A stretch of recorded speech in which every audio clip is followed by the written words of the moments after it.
Nona Xianli, aku adalah calon istri Erik. Aku berhak untuk melakukan apapun yang aku mau di perusahaan calon suamiku. Dan kau hanya pegawai rendahan. Berani sekali kau tidak suka sopan kepadaku, amuk Xianli. Derek menatap datar wanita di hadapannya itu. Dia membungkuk untuk mengambil laptopnya. Cedak. Derek mengepalkan tangannya. Laptop yang telah patah di bagian antara monitor dan keyboard itu diinjak keras Xianli dengan sepatu heelnya. Laki-laki itu berdiri dan menatap tajam artis yang lebih pendek beberapa senti darinya itu.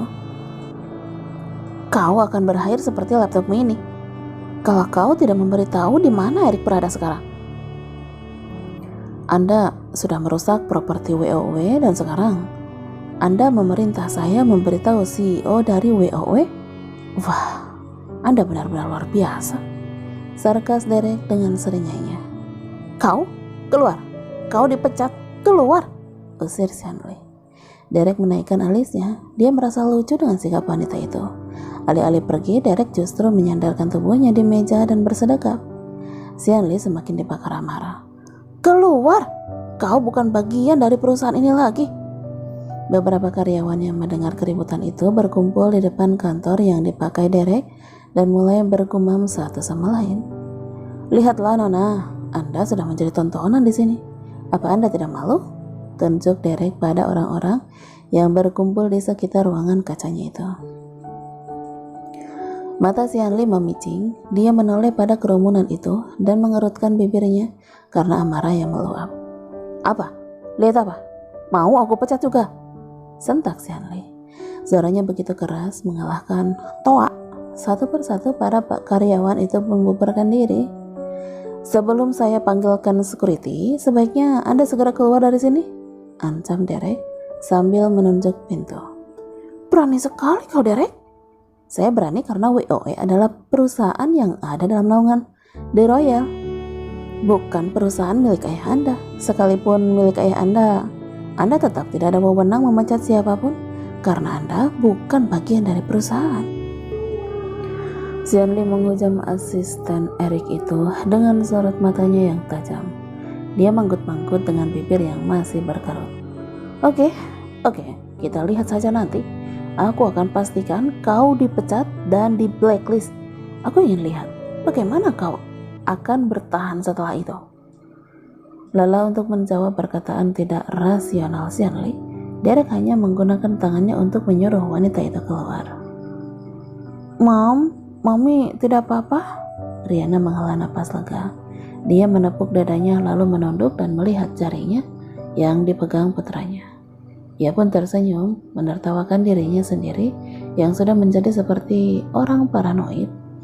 Mami tidak apa-apa sayang, sahut Riana kemudian dengan senyum lega dan berjongkok mensejajarkan tingginya dengan sang putra. Ini password barunya. Kemarin Erik meminta orang untuk mengganti kunci pintunya. Sebaiknya kamu ganti berkala biar aman. Diane mengulurkan sebuah memo pada Riana, lalu memegang pundak wanita yang ia anggap sebagai putrinya itu. Terima kasih, ucap Riana. Aku tahu kamu menyimpan sesuatu dariku dan Erik. Aku tidak memaksamu untuk bercerita, tapi jangan sampai terlalu membebani pikiran dan hatimu. Ingatlah sayang, kau tidak sendiri. Ada aku dan Evan. Kami sangat menyayangimu nak. Kami ingin melihatmu bahagia. Riana berdiri lalu memeluk wanita 60 tahun itu. Hatinya terasa hangat setiap kali wanita itu berbicara kepadanya. Diane mengingatkannya pada ibunya yang telah wafat 3 tahun lalu. Terima kasih Diane, aku juga menyayangimu dan Evan, sahut Riana. Tidak terasa titik bening itu menetes. Seandainya ibunya masih hidup, wanita itu pasti akan terus menasehati dan memeluknya seperti ini. Baiklah, aku harus masak makan malam.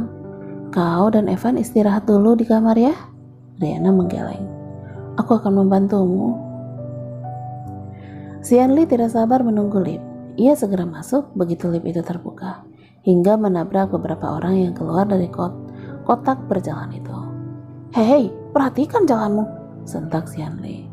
Orang-orang yang tersenggol Xianli saling menatap heran karena justru mereka yang mendapat omelan. Sampai di lantai yang dituju, putri dari model pakaian dewasa di Italia itu segera menuju pintu dengan tulisan 1204. Tok tok. Erik, buka pintunya. Aku tahu kamu ada di dalam. Erik. Erik yang duduk di ruang tamu apartemennya itu melihat ke pintu. Dia mendengus dan memilih tidak menggubris ketokan di pintunya. Erik, buka pintunya, Erik. Erik menegak whiskinya dengan tenang serta menyandarkan kepalanya di sofa. Semua perkataan Ariana benar-benar membuatnya merasa bingung dan putus asa. Kring, Erik melirik ponselnya. Laki-laki itu kemudian meraihnya. Setelah melihat nama Derek tertera di layar. Sapa Erik. Tuan, tadi Nona Xianli ke kantor WOW. Dia merusak laptop saya. Mohon maaf, karena saya tidak bisa mencegahnya. Dan soal Nona Ana yang mengkonsumsi obat itu, sepertinya Nona Ana. Aku sudah tahu soal itu, tapi apa kau tahu penyebabnya? Tanya Erik. Ada rasa takut di dalam dirinya jika memang benar dialah penyebab masalah psikologi yang dihadapi wanita itu. Saya sudah cari tahu berapa lama Nona memakai obat itu, dan dari hasil tes rambut Nona Ana, dia sudah menggunakan obat itu selama 2,5 tahun ini. Erik memijat pangkal hidungnya. Hatinya terjubit rasa bersalah. Ternyata memang benar karena dia. Tapi Tuan, ada yang janggal dalam masalah ini. Erik mengerutkan alis. Dia kembali fokus dengan suara di speaker ponselnya. Apa maksudmu?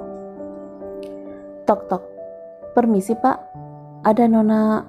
Minggir, kata Xianli.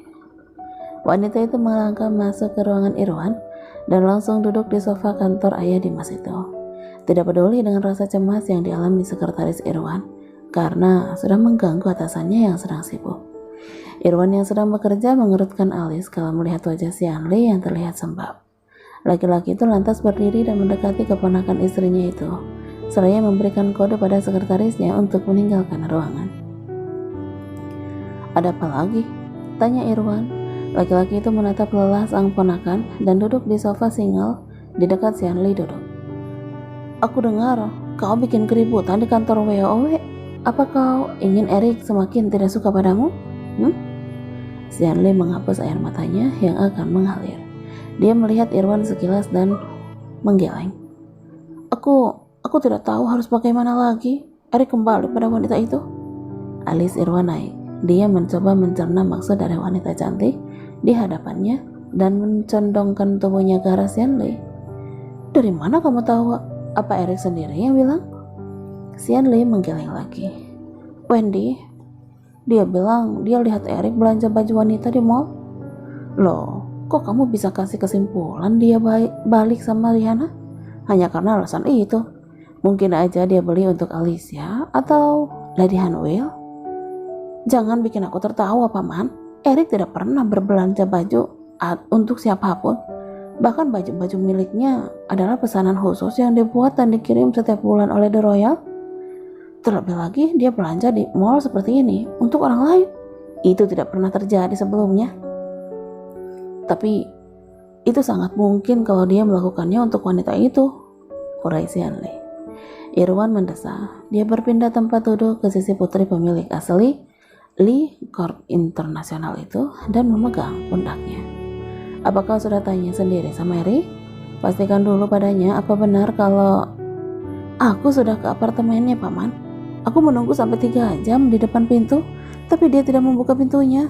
Aku tahu dia di dalam. Aku bisa dengar suara ponselnya. Aku juga sudah tanya resepsionis.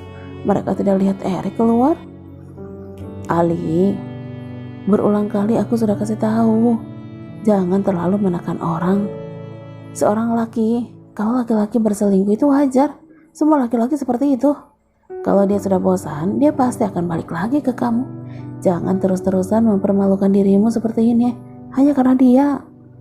Sudahlah, biarkan saja dia, tutur Irwan. Xianli menghapus cepat air matanya dan memutar badannya menghadap sang paman. Dia menarik kedua sudut bibirnya dan menatap kesal laki-laki itu. Erik sudah pernah bilang sendiri akan memutuskan pertunangan kami dan paman bilang apa? Biarkan. Dan wajar kalau laki-laki berselingkuh? Apa paman pikir kami perempuan tidak punya hati? Hah? Aku ini manusia, paman, bukan boneka. Irwan mengangguk dan mencekik. Dia meraih tangan si Anli dan mengusapnya lembut. Aku tahu. Bagaimana kalau kamu jalan-jalan? Belanja kemana gitu?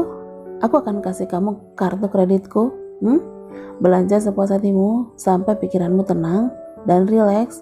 Saat kamu kembali nanti, aku yakin semuanya akan baik-baik saja. Si Anli menepis tangan Irwan dan berdiri. Hatinya bertambah hancur karena perkataan Irwan yang seolah menganggap enteng semuanya. Apa berjalan-jalan dan belanja bisa mengubah segalanya, paman? Yang ada malah Erik bebas tidur sama perempuan jelang itu. Irwan menghembuskan napasnya. Laki-laki itu ikut berdiri dan menarik tipis bibirnya. Baiklah, aku akan bicara dengan Erik.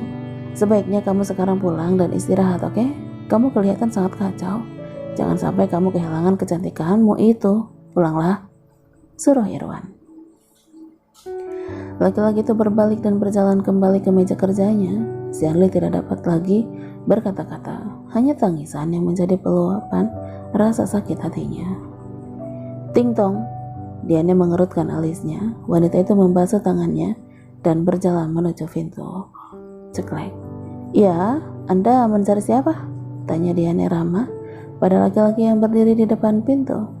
Laki-laki berpakaian rapi itu melihat nomor yang ada di pintu dan kembali menatap Diane. Apa Teresa ada? Dan kau adalah? Dimas, tunangannya Teresa. Senyum Diane seketika sirna. Tapi mau tidak mau, dia mempersilahkan juga rival cinta majikannya itu masuk. Tunggu sebentar, saya panggil dulu, ujar Diane.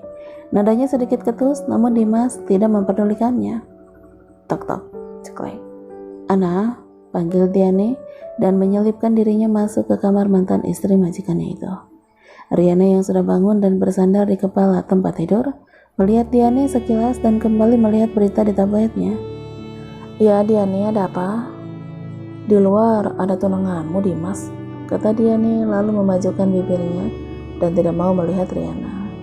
Melihat sikap wanita parubaya itu, Riana tersenyum geli.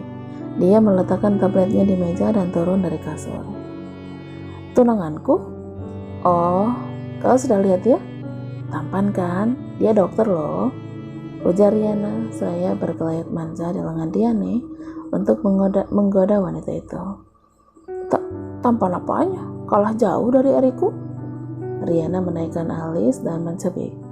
Benarkah? Tapi Dimas selalu perhatian loh sama aku. Beda sama seseorang. Ibunda Evan itu melipat bibirnya dan menunggu reaksi mantan pengasuh Erik semasa kecil itu. Diane menarik bibirnya. Dia memalingkan wajah menghindari tatapan Riana. Dia tidak bisa menyangkal bahwa Erik dulu memang selalu bersikap dingin pada Riana, bahkan saat wanita itu tengah hamil. Tapi Erik kan sudah berubah sekarang. Dia sudah perhatian sama kamu dan Evan. Riana terkikik. Bagi Diane, Erik memang tetaplah yang terbaik. Baginya semua yang ada dalam asuhannya adalah anak-anak hebat dan paling baik. Aku tahu Diane, jangan cemberut. Kasihan bebek bisa kalah nanti.